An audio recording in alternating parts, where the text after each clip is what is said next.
and how strong the team is and how well the team communicates with each other as part of that execution score.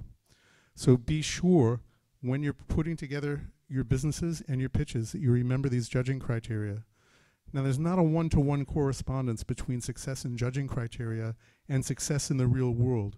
You know, in the real world, there are a bunch of judges out there, and they're called your customers.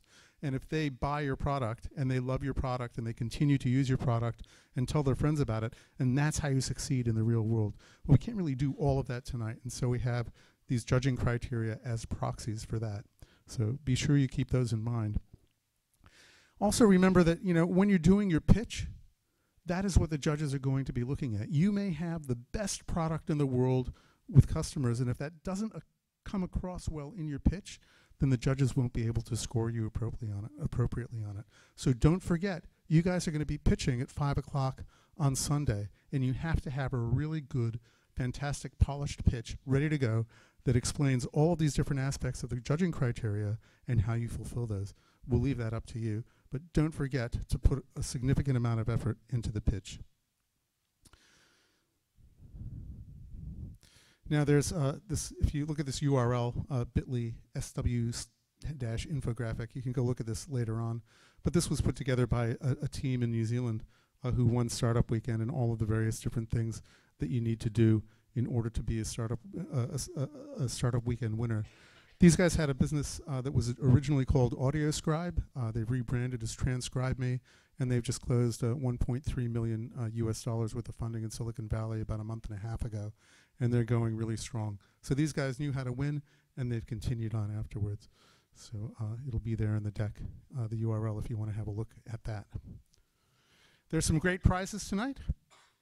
I guess the key prize is you get co-working space here at Space Cube for 3 months. So once you're done with Startup Weekend, you can come back on Monday if you're the winner, and your whole team can be here basically for 3 months and use the facilities here as your office.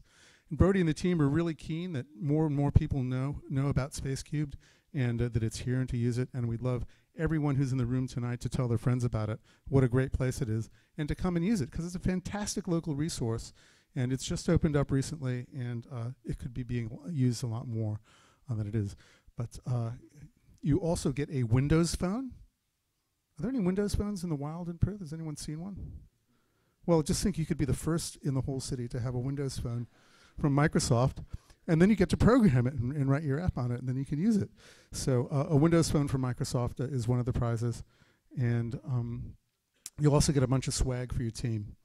The runner-up we'll also get some books, and we'll have some joke prizes as well. For no team is going to walk away completely empty-handed. We also have a couple of really exciting prizes. So for the best designer, you get a lifetime membership to Fluid UI, and we recommend that you use Fluid UI in terms of putting together your mock-ups over the course of the weekend.